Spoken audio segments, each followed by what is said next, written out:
Sir ఇప్పుడు చూస్తున్నట్టయితే వైసీపీకి రోజు రోజు దినదిన గండంలాగా అయిపోయింది సార్. సో ఇప్పుడు ఉత్తరాంధ్రలో వైసీపీని ఎట్లయినా ఖతం చేయాలని చెప్పేసి చంద్రబాబు నాయుడు గారు అనుకుంటున్నట్టు వినిపిస్తుంది.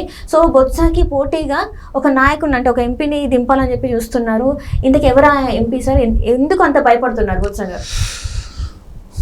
క్షేత్రస్థాయిలో పరిస్థితి ఏందో ఆయనకు అర్థమైపోయింది. ఇప్పుడు నాకు తెలిసి చాలామంది ఏమనుకుంటున్నారంటే బొత్స గారి కుటుంబానికి 5 అంటే లోక్సభలు కావచ్చు, శాసనసభ్యులకు కావచ్చు 5 స్థానాల్లో వాళ్ళు నిలబడబోతున్నారు అనేది వినిపిస్తున్నటువంటి మా వార్త. ఆయనే గనక కాడి కింద వేస్తే ఉత్తరాంధ్రలో ఉన్నటువంటి 34 నియోజకవర్గాల్లో ఒక్క నియోజకవర్గం కూడా వాళ్ళు గెలవరు. కాబట్టి బలవంతంగా ఆయన కుటుంబ సభ్యులని నిలబెట్టి ఇంకొంచెం మేము ఉన్నామని చెప్పుకోవడం కోసం వైఎస్ఆర్సీపీ పార్టీ అక్కడ ప్రయత్నిస్తూ ఉంది. ప్రజలందరూ చాలా స్పష్టంగా ఉన్నారు. ఒకనాడు తెలుగుదేశం పార్టీకి కంచుకోట ఉత్తరాంధ్ర. అన్న నందమూరి తారక రామారావు గారు ఉన్న తర్వాత చంద్రబాబు నాయుడు గారు 2 సార్లు ముఖ్యమంత్రి అయిన సందర్భంలో కావచ్చు ఉత్తరాంధ్ర కంచుకోట, అందుట్లో ఎలాంటి సందేహం కూడా ఏమి లేదు. తర్వాత స్థానిక నాయకులు వాళ్ళ యొక్క వర్గ వైషమ్యాల వల్ల ఒకళ్ళనొకడు ఆధిపత్య ధోరణిలో పార్టీని బలహీనపరిచారు. అలాగే దుష్ప్రచారం వల్ల ఇప్పుడు వాళ్ళకి హుదూ తుఫాన్ వచ్చినప్పుడు కానీ లేకపోతే తిత్లీ తుఫాన్ వచ్చినప్పుడు కానీ చంద్రబాబు నాయుడు గారు చేసినటువంటి విషయాలన్నీ కూడా ఈ అబద్ధపు ప్రచారాల్లో మరుగున పడిపోయి సరైన విధంగా, అలాగే స్థానిక నాయకత్వం కూడా దానికి పోరాడే విధానాన్ని వదిలిపెట్టేసి ఎవరికి వాళ్ళు గ్రూపులుగా ఏర్పడి ఒకళ్ళు ఓడించుకోవాలనే ప్రయత్నంలోనే అక్కడ వైఎస్ఆర్సీపీ పార్టీ విజయం సాధించడం కూడా జరిగింది. మొట్టమొదటి కూడా చాలా బలమైనటువంటి కార్యకర్తలు ఉన్నటువంటి ప్రాంతం ఉత్తరాంధ్ర తెలుగుదేశం పార్టీ. వీళ్ళ యొక్క తప్పుల వల్ల మాత్రమే అక్కడ వైఎస్ఆర్సీపీ పార్టీ రాష్ట్రం మొత్తం మీద కూడా వీళ్ళ తప్పుల వల్లే వైఎస్ఆర్సీపీ వచ్చిందే తప్ప వాళ్ళ ఘనత కానీ ఆయన చేసిన సేవలు కానీ ఏమీ లేవు. ఈ పరిస్థితుల్లో ఇప్పుడు ఉత్తరాంధ్ర మొత్తానికి పెద్ద దిక్కు బొత్స సత్యనారాయణ గారు.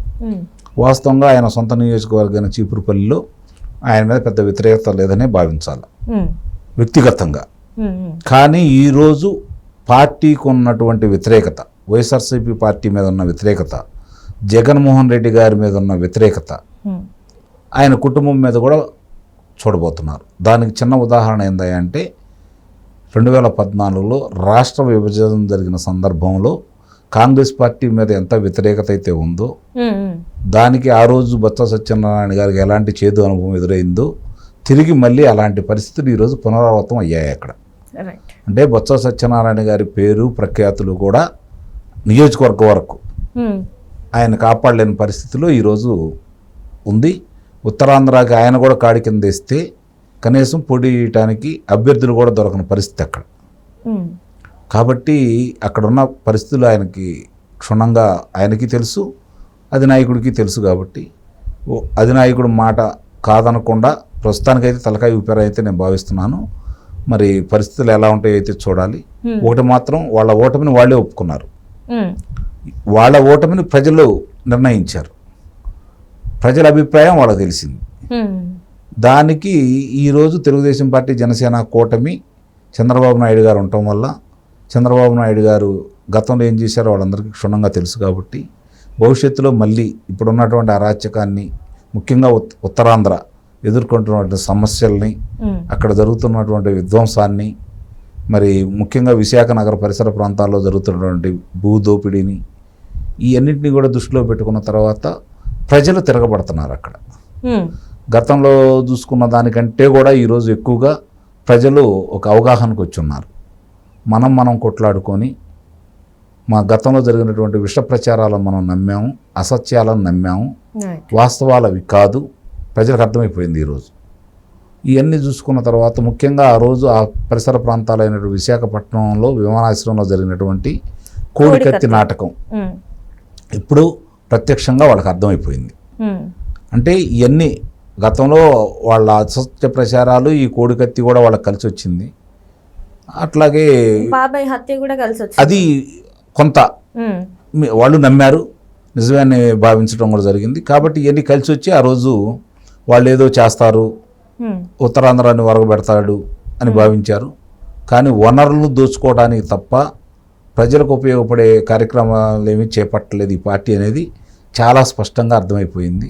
అధినాయకుడి నుంచి కింద వాళ్ళ వరకు కూడా ఎంత విధ్వంసం సృష్టించారు, రాష్ట్రాన్ని ఎలా విధ్వంసం సృష్టించారు అనేది స్పష్టంగా అర్థమైపోయింది.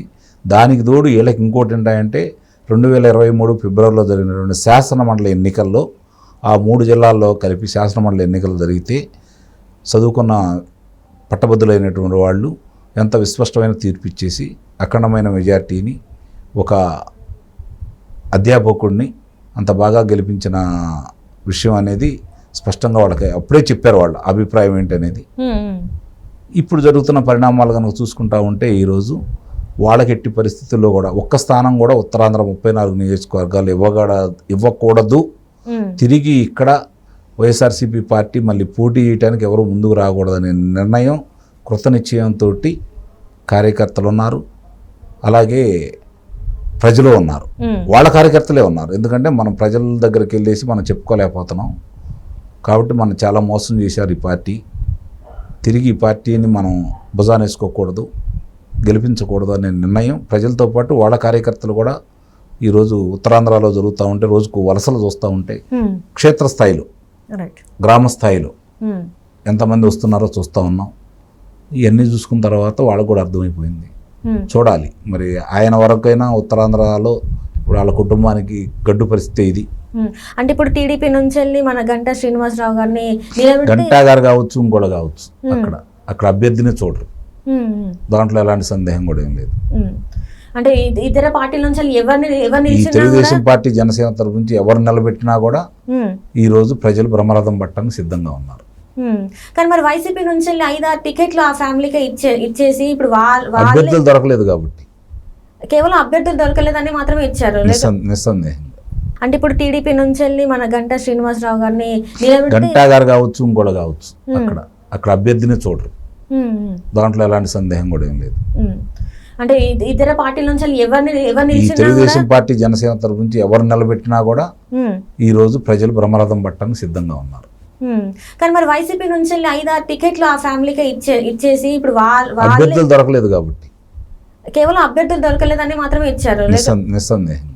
అంటే ఇప్పుడు టీడీపీ నుంచి వెళ్ళి మన గంటా శ్రీనివాసరావు గారిని గంటా గారు కావచ్చు, ఇంకోటి కావచ్చు, అక్కడ అభ్యర్థిని చూడరు, దాంట్లో ఎలాంటి సందేహం కూడా ఏం లేదు. అంటే ఇతర పార్టీల నుంచి ఎవరిని ఈ తెలుగుదేశం పార్టీ జనసేన తరపు నుంచి ఎవరు నిలబెట్టినా కూడా ఈ రోజు ప్రజలు బ్రహ్మరథం పట్టడానికి సిద్ధంగా ఉన్నారు. కానీ మరి వైసీపీ నుంచి వెళ్ళి 5-6 టికెట్లు ఆ ఫ్యామిలీకి ఇచ్చేసి ఇప్పుడు అభ్యర్థులు దొరకలేదు కాబట్టి కేవలం అభ్యర్థులు దొరకలేదని మాత్రమే ఇచ్చారు నిస్సందేహం. Okay sir, okay, thank you so much sir.